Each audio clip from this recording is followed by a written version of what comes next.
to the men's 4x800 meter relay, the second to last event of the day. We will have the women and men 4x4 coming up, but first the men's 4x800, and another stacked group was the 800 meter race in the men's final, but we will see who's out there in this one. Yeah, I just noticed on the women's side, no Binghamton athletes competed in the 800 meter trials or finals.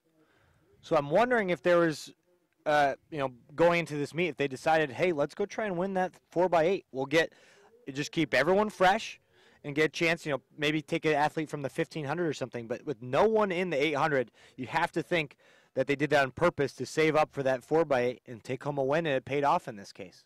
There's coaching right there. Mike Thompson and the gang putting it together and it's always great when that works out. It's one thing to have that plan, or like, oh, we're going to keep you fresh for this event and you're going to win it. Or even you look at Cameron Avery. We're going to keep you fresh for the 5K and hope you pull it out. And it's a completely other thing to actually make it happen, and that's where it becomes a team sport.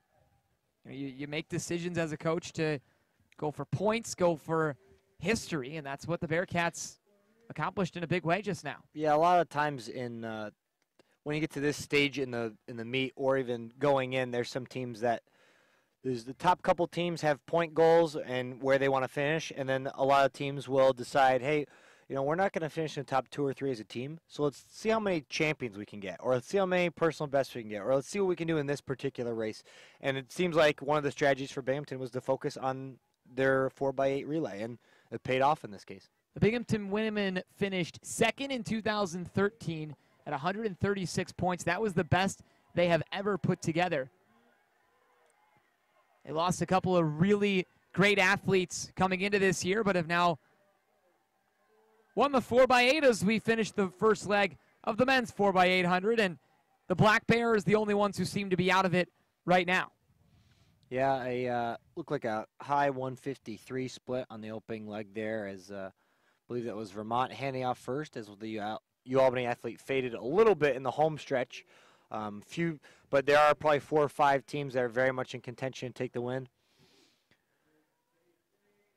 So we take a look at a quick replay of that transition, and a missed pass by Albany. They had pretty much an equal opportunity with Vermont, and then a missed pass, but they're obviously getting it off on the missed handoff. Yeah, the 4x8's all open handoffs, as in you're looking at the person who's giving you the baton, so it's really tough. It's one thing in the 4x1 when you're moving at full speed and doing blind handoffs to have an issue with the baton. But something like the 4x8, it's pretty inexcusable to not be able to get the baton around. As you see now, Jake Johnson's trying to make up for it by moving on the outside in the second leg of this 4x8. And even if it slows you down a couple of seconds, but you see UAlbany get back right into it, mentally, you know that everyone's not perfect. And at that moment, it kind of throws you off for a second mentally. Well, yeah, and the other thing is you have to work hard immediately to get back to where you feel like you belong. And as a result, you might not have something left because you're kicking so hard. You get to 200 to go, you might kind of tie up a little bit.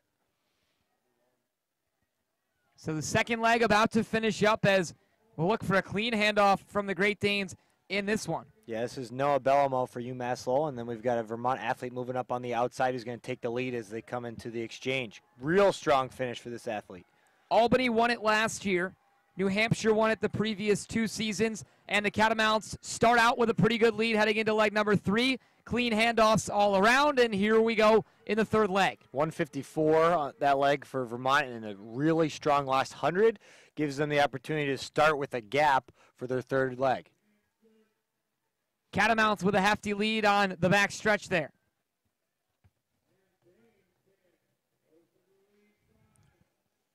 So it's Vermont, Albany, UMass Lowell, New Hampshire, and then Binghamton. At this point, I'd say there's 3 teams that could win it, and it looks like, and even that seems to be fading as the Vermont athlete is starting to pull away. I'd say UAlbany and UMass Lowell have an outside shot.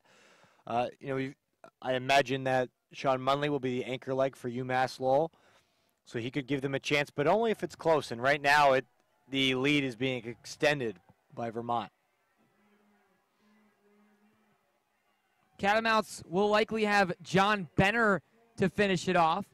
I don't actually believe that's Neville Caulfield, who's going to be the last leg for Vermont. Yeah, and right now the gap's 4 to 5 seconds. Munley's a very talented 800-meter runner, but he's probably not going to close down a 4 or 5 second gap on any of these anchors.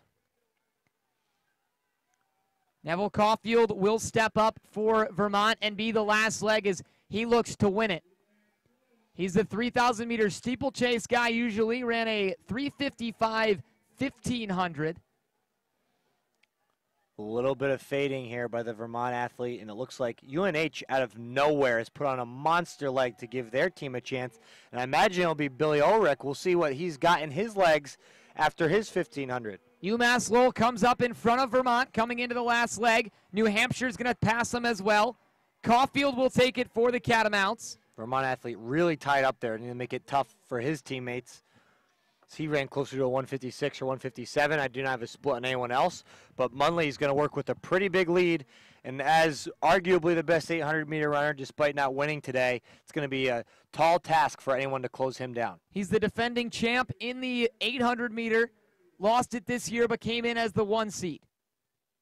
Guy who's gained a ton of confidence as a freshman until now, and is now looking to win the event for his team. Yeah, looking for a little bit of revenge here, a little bit of vengeance after he should be fighting with a vengeance after finishing 4th in the 800, an unexpected result for him. Hopefully he can get a win back before the day's over. New Hampshire not quitting, though, right on his heels. Coming up on the last lap of the 4x8. Binghamton won the women's. It looks like it's UNH and UMass Lowell duking it out for the men's. Sean Munnelly into overdrive to finish his weekend. Yeah, that gap stayed about the same for the last 300 meters or so. Early on, it got closed down a little bit. I think that Munley's got a little bit left in the tank still. If an athlete comes right up alongside him and having to work so hard to get up to him, he could just pull back away. Does look really calm and relaxed, and that's what you're going to get out of a veteran runner like Sean Munnelly, the senior from New Hampshire. Being tracked down by the University of New Hampshire. Yeah, pulling back away again, and looks like he should be able to cruise to a win.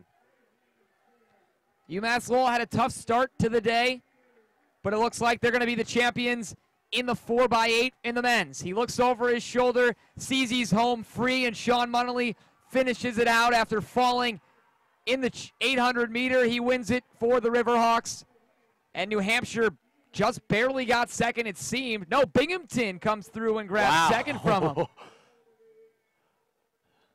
By 0.2 of a second. That was a heck of a close. Great finish for the Bearcats. They'll grab second. The men's 4x8, though, goes to UMass Lowell and the Riverhawks.